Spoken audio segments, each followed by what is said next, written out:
Hey, hey, hey, it's Rebecca, and you are listening to Resilient by Design. Today, I'm going to talk about taking vacation, but not just any vacation. How can you manage to take a worry-free vacation from your business? And then how do you get back to work after being off on holiday? How do you get back into the groove? So this is today's episode, just yours truly, sharing all the tips on taking a vacation because let's admit it, we all need that frequently. All right.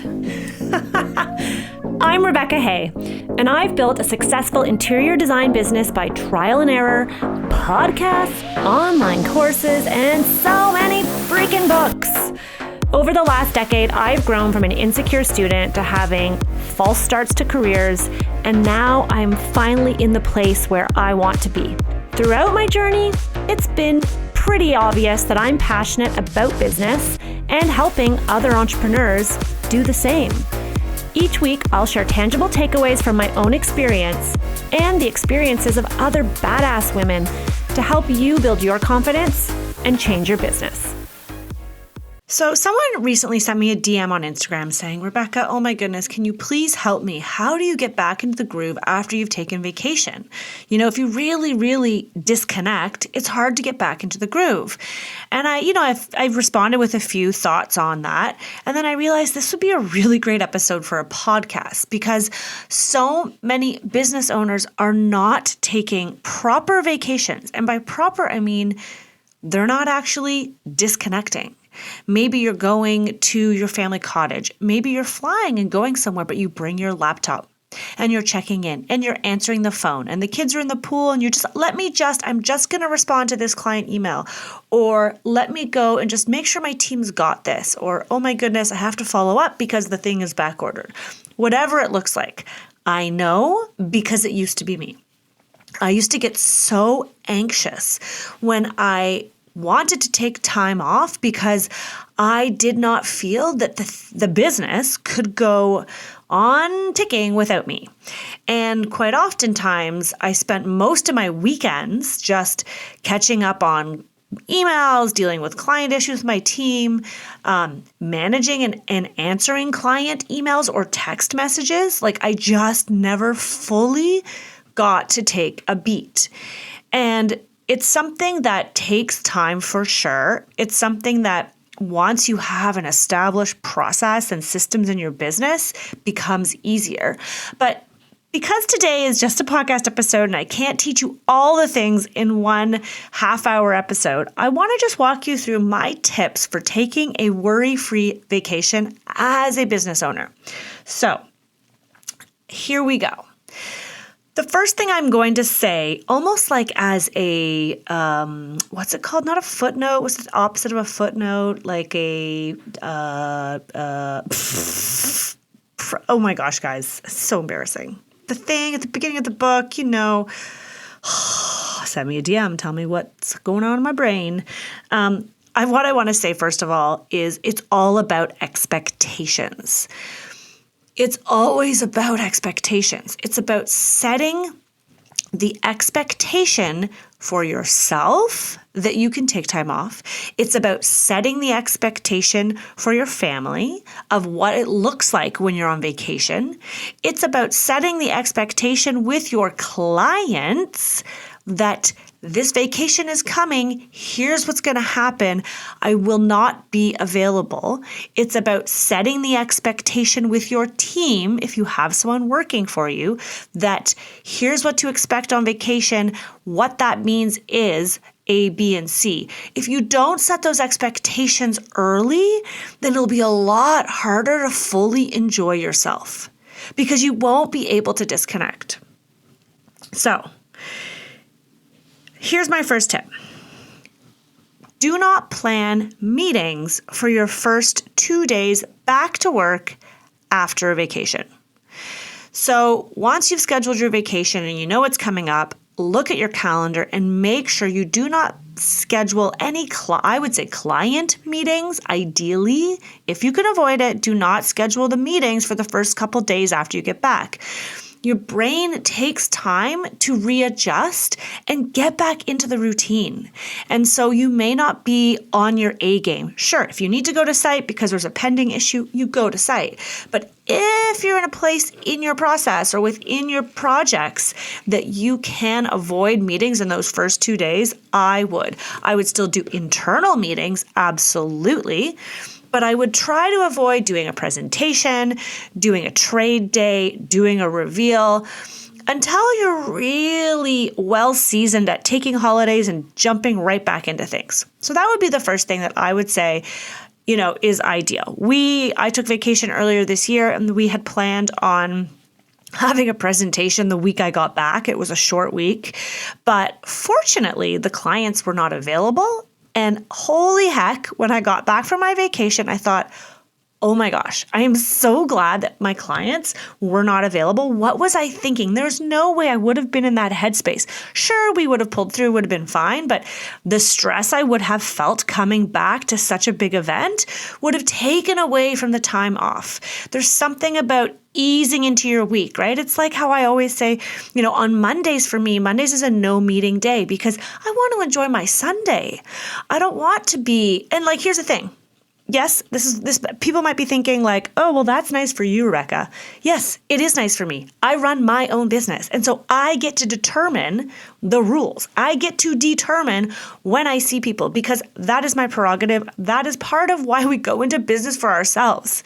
So taking a Monday to be an office day or a work from home day or whatever you do is no different than taking a vacation and coming back and taking a couple days just to climatize. Okay.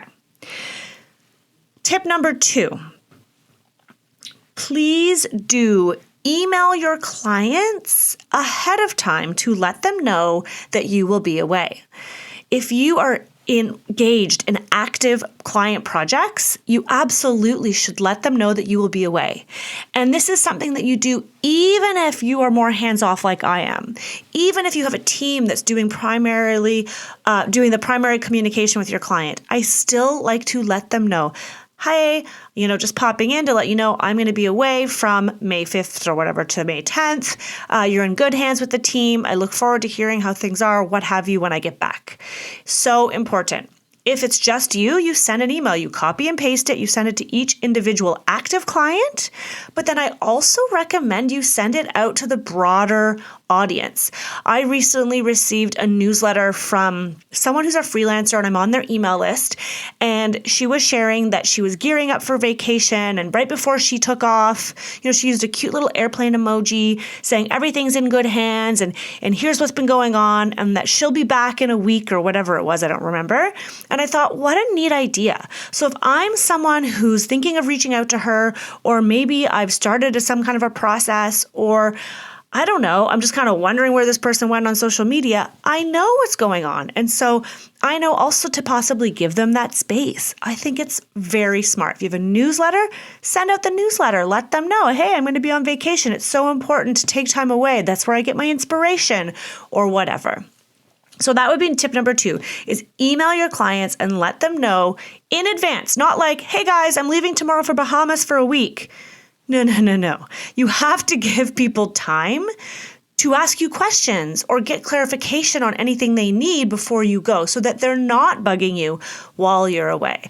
I would recommend you send it at least a week in advance so that you've got lots of time to, go over those details. And again, it will depend on the project's stages and where you're at. But I'm going to get back to that one because there's another tip I want to share later about project stages and vacation time and coordinating that. But on the theme of sharing, my next tip number 3, is do share on social media. I think it's really great to share with your followers that you are taking vacation. This lets the clients who are following you know, the potential clients, those new leads see, oh, okay, she's going to be away. So, if I send her an email, it probably won't, I'll probably get an out of office reply or what have you. Let people know you're taking vacation. Not only is it nice to see people taking time for themselves? It shows who you are, that you're a real human, but also Again, we're setting expectations of the world around us that maybe they won't see you as much on Instagram stories, or maybe there won't be as many reels posted, or maybe you'll be a bit slower to respond to people's DMs. Set those expectations so you don't come back and feel overwhelmed. Okay, tip number 3, if you have a team member, an assistant, a virtual assistant, a junior designer, give them some responsibility and make sure that they know what constitutes a phone call with you while you're away. You need to prioritize with that employee. Do not make the assumption that they can prioritize and that they know what constitutes a fire and what constitutes I can deal with that next week. You need to put a hierarchy of items that could potentially happen. So I like to say to my team, okay, so I'm going to be away. Here's when you need to contact me. There's no need to contact me about any shipping delays. You don't need to contact me about A, B, and C. You can copy me on an email. The only reason that I really want you to reach out to me is is the client's house flooding? Is there a major decision that can't be made without my approval that will affect the structure of the building or whatever, if you're in implementation? Is there anything that's really client driven that is an emergency? Then you would call me. Otherwise, don't call me. Don't Slack me. Don't send me a WhatsApp. Don't send me an email expecting my reply. And you go through and you have to sometimes be really specific with examples. And because you know your projects, whatever projects you were in at the time, you can say to your assistant, in this project, this is the only reason you would need to reach me. Boom. In this project, this is the only reason. In that project, there should be no reason that you need to meet me because we're just in the design phase and presentation isn't for several more weeks. So anything that happens this week, I can attend to next week when I return. So you want to make sure that you are really clear in your expectations with your team so that you can go away and not get frustrated that they're calling you to deal with a petty issue. Okay. Also, I can say it gives them, I know, and most of the time my team's always really enjoys it when I'm gone because they're forced to sort of step up and take control. And, I'll come back and they'll say oh, things ran really smoothly and everything was great while you were gone. Feel free to go away again. Now, it's never quite as, don't let that deceive you to think that I can totally step out of the business. You may or may not be able to do that. But make sure you give them those marching orders. Okay, tip number 5. This is what I was mentioning a little bit earlier about timing. I recommend you plan out your vacation time far in advance. I know, boring. It's not sporadic. Yes, you can still do those spur-of-the-moment trips, but I highly recommend if you really want to unwind, detach from your everyday, that you plan out your vacation far in advance. In The One Thing, a book by Gary Keller that I've referenced a lot here in the podcast that I absolutely love, he talks about the first thing you need to do is you need to block out your calendar for your vacation time for the year. Let me say that again. You look at the year ahead and you literally block out all the potential time off you will want to take. Even if you haven't booked the flight yet, or you haven't confirmed your people who you're traveling with, block it out. You can shift things, but I think it's really important to block that time out because you know how quickly our calendars fill? Oh my gosh. It's I got lots of time in September. I'll go on a girls' trip in September. And then all of a sudden you realize, it's back to school. When you go to block the time off, right? It's back to school. It was High Point. I wanted to do that other training. That's there's no time to take holidays in September. What was I thinking? It really puts it into perspective if you pull out the calendar and you start blocking it. I like to use Google Calendar. I will literally put in an out-of-office all-day event for the 4 days or the week or the 2 days or the Friday or whatever it is that I'm thinking of taking off so that no one else can schedule time with me. And if anything changes, then I will just go in and change it. But planning out your vacation far in advance really is mostly possible when you can control how your projects flow. This comes down to having a process. I talk about it all the time. That's why I have my course, Power of Process. But it is so important. I can look at the projects I have and say, okay, well, we'll be into implementation in September for these 2 projects. So I won't need to worry too much about those ones. But I'm hoping to do a design presentation in, let's say, October. So maybe it's better if I go on vacation at the end of October once the presentation is done so I can really unwind. When you have key milestones that you set for each design project, it's a lot easier to plan out your vacation. Also, if you pre-plan your vacation for the year and then you take on a new project, you can tell that client before they've even hired you, I'm sorry, in August, we're not going to be able to do a presentation in August. So realistically, we're looking at a September start. Because you've got it in your calendar. You don't have to say, well, I was planning on going to Greece with my husband in August to celebrate our anniversary. You don't have to say that, but you can just really look at the calendar and accurately communicate to these new potential clients what your availability is. And it's not about saying, oh no, I can't take your project on. It's just shifting sometimes those dates. And maybe because you've mapped it out for the year in advance, if a client comes to you and they really need like an August start, maybe there is wiggle room. Maybe that trip that hasn't been booked yet, it's only been earmarked. Maybe you can move it. So really powerful to plan it far in advance, and that will really help you also manage your project load and not be overwhelmed, because nobody loves it when all of a sudden you've got like 3 reveals in 1 month and I was hoping to go away and oh my goodness, I want to pull my hair out because if I go away, I feel super guilty because I need to be in the office and then things aren't going to happen. Then I'm going to have to come in and pull an all-nighter. And no, that is not the point of vacation. The point of vacation is to vacate your life physically and, in my opinion, emotionally. Okay, what number are we? 1, 2, 3, 4, 5, 6. Tip number 6.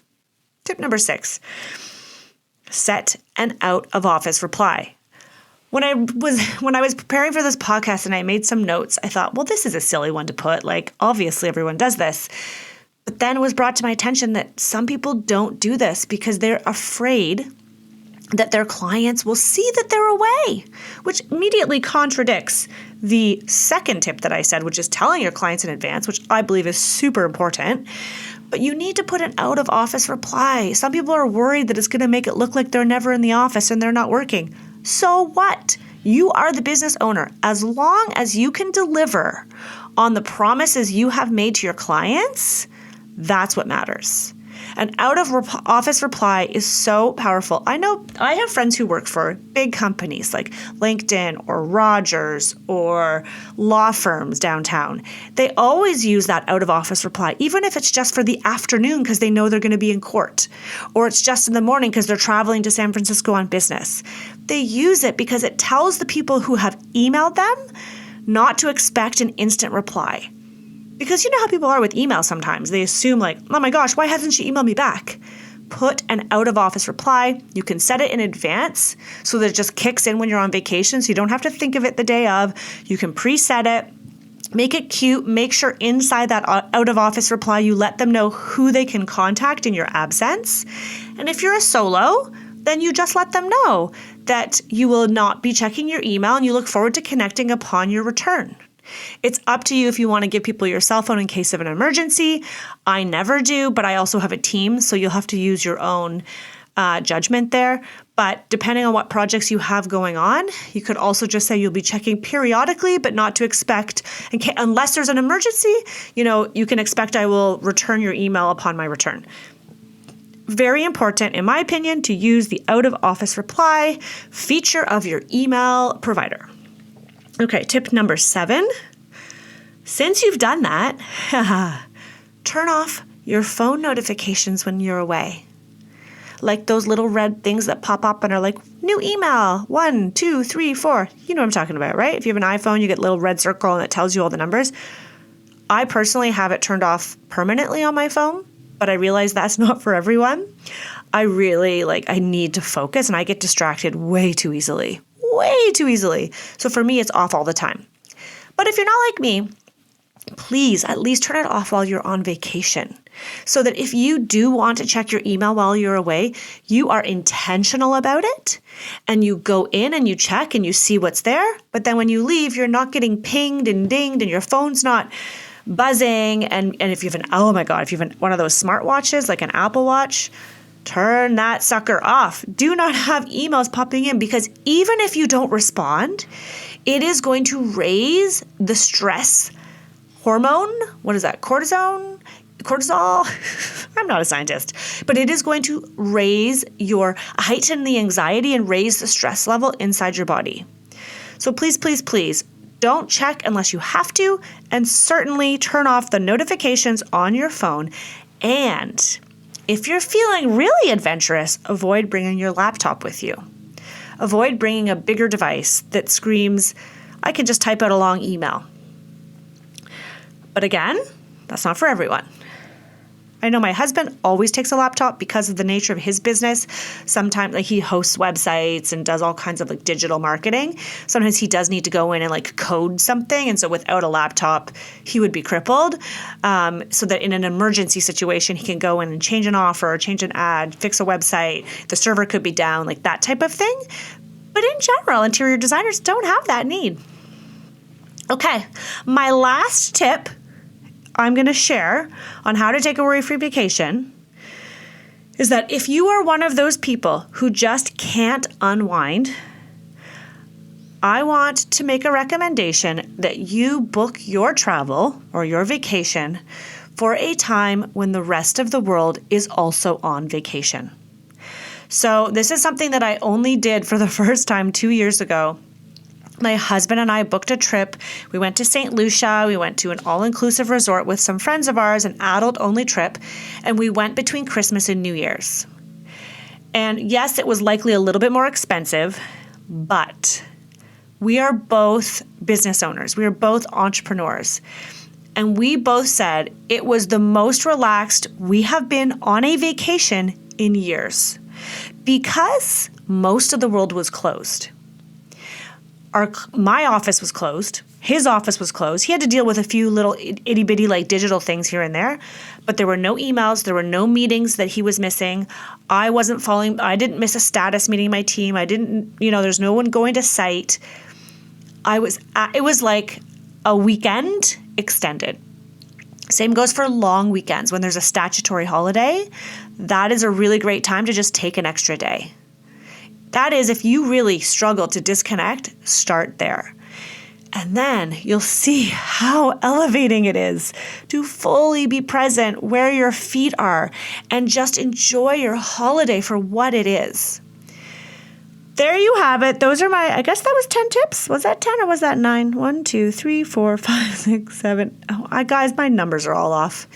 The last thing I will add is, the more you can disconnect on your vacation, sometimes the harder it can be to get back into the real world, because you really just feel lighter, right? That said, if you give yourself those 2 days, I can guarantee you that if you properly unwind on a holiday, when you come back, you will come back with renewed energy, with a new perspective. Maybe you'll see things a little bit different, have a different idea for a project or a design. Maybe you'll have a different business passion. Whatever it might be, it's always so worthwhile to take the time away so that you can be healthy and well for not just you and your family, but also for your clients and your team. All right, there you have it. I'd love to hear from you guys if you have any other tips on how to take a worry-free vacation and how you kind of get back into swing of it when you return. Please let me know.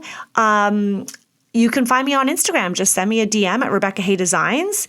And of course, please feel free to join our Designer Meetup Facebook group. We are always there. People are sharing their ideas. It's a great place to connect. And I will see you soon.